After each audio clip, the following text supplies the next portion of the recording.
한국은행 총재가 출산율을 높이기 위해서 부동산도 바로 잡아야 된다, 대학 입시도 바로 잡아야 된다, 지역 균형 발전도 신경을 써야 된다, 뭐 이렇게 얘기하고 다니는데요. 저는 개인적으로 한국은행 총재한테 바라는 거 다른 거 없습니다.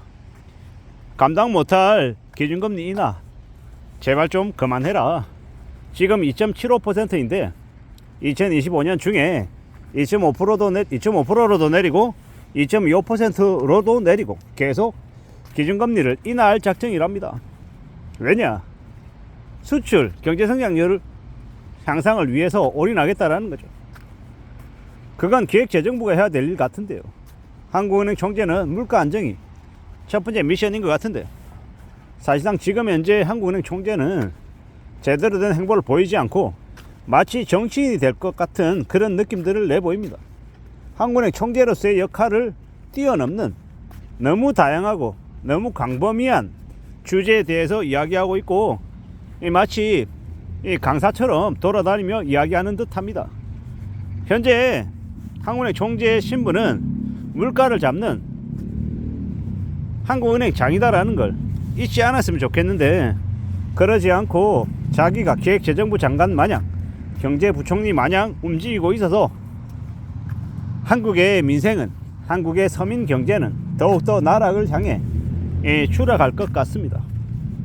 이미 지금도 물가가 미친듯이 올라서 사람들이 아우성이죠.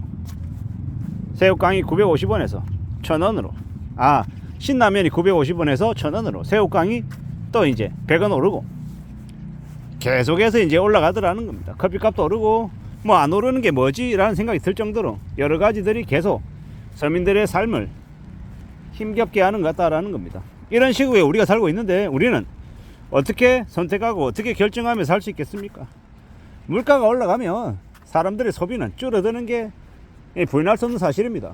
왜 그렇게 되겠습니까? 왜? 돈이 없기 때문입니다. 그리고 물가가 올라가는 게 눈에 보일 정도로 가파르게 올라가고 있기 때문에 서민들이 이제 걱정을 안 할 수 없는 거죠.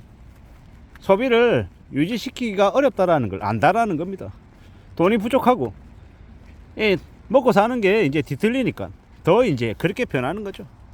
근데 이제 이러한 얘기를 저희 집에 있는 초등학생이나 중학생이나 아이들하고 얘기해도 피부로 느낍니다. 가격이 올랐다라는 걸 말입니다. 어른들은 어른들대로, 아이들은 아이들대로 각각 자신의 처지에서 느끼는 게 있는 겁니다. 그리고 우리는 이런 힘겹고 어려운 처지가 금방 나아지지 않는다라는 것도 안다라는 겁니다. 일본처럼 장기 불황으로 젖어들었다, 시작됐다 라고도 많이 얘기하고요. 이제 욜로가 아니라 요노 얘기하기도 하고, 꼭 필요한 것만 한다, 필요하지 않는 건 안 한다, 빌리거나 아니면 아예 그냥 하지 않는다, 이런 얘기들을 되게 많이 합니다.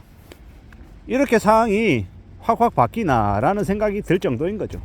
앞으로 우리가 살아가는 시대, 우리가 경험하는 현실들이 그 어떤 걸 상상해도 상상한 것보다 더 심할 거다라고 생각하고 대비하고 대응해야 될 겁니다. 제가 이렇게 얘기하는 것 또한 뭐겠습니까? 사람들이 그렇게 느끼고 있다라는 거죠. 그리고 이제 사람들이 나중을 이제 준비하고 대비하다 보면 소비를 또 줄이기 마련이죠. 지금 이걸 사야 돼, 말아야 돼, 나중에 사면 안 돼, 이렇게 생각하면 뒤로 미룬다라는 겁니다. 결국 그렇게 미루고 또 미루면 어떻게 됩니까? 소비가 이제 더 줄어드는 거죠. 내수가 침체되는 거죠. 그러면 나라 경제가 이제 서서히 아래로 침몰하는 겁니다. 30억짜리 아파트에 사는 사람이라고 하루에 밥을 6끼, 10끼 먹는 게 아니죠. 좁은 단칸방에 살더라도 밥은 먹어야 되고요. 아주 비싼 이 럭셔리한 집에 살아도 밥을 먹는 건 정해져 있다라는 거. 이왕이면 이 소수에게 집중된 게 아니라 좀 다수들이 소비를 할 수 있게끔 분위기가 만들어져야 되는데 참으로 녹록지 않은 게 지금의 현실인 것 같습니다. 제가 이제 유튜버 분들의 영상이나 뉴스를 쭉 보다 보면 2025년 화두가 아마도 상법 개정 이쪽으로 흘러갈 것 같습니다. 왜냐, 지금 부동산 시장을 다시 띄워서 사람들이 소비를 진작시키는 게 매우 어렵습니다. 근데 상법 개정은요, 이마트가 됐건 아니면 CJ, CGV가 됐건 SK가 되었건 한국관광개발이든 롯데관광개발이든 롯데손해보험이든 맥쿼리 인프라든 저기 강원랜드든 하이트진로든 한국셀석유든 뭐 아모레든 하나투어든 저기 호텔 신라든 어떤 식으로든 상법 개정을 통해서 이 대기업 재벌들이 아니라 저 주주들이 중심이 되는 주식시장이 되면요, 주식시장의 주가가 올라갈 수 있는 가능성이 매우 커지죠. 코리아 리스크가 사라지니까요. 그렇게 되면 지금의 코스피 2600, 2700이 4000이 되고 5000이 되고 8000이 되고 만이 되면요, 주가가 지금보다 3배에서 5배 이상 오르면요, 사람들이 갑자기 소비 여력이 생기고, 그래 주식에서 배당받고 세 차익으로 돈 벌자, 그래 좋아 이렇게 되면 어떻게 되겠습니까? 그런 분위기가 다 좋아진다라는 겁니다. 저는 생각하건데 지금 말고 다음 정부 때 들어서 올인할 수 있는 건 주식시장밖에 없다라고 저는 봅니다.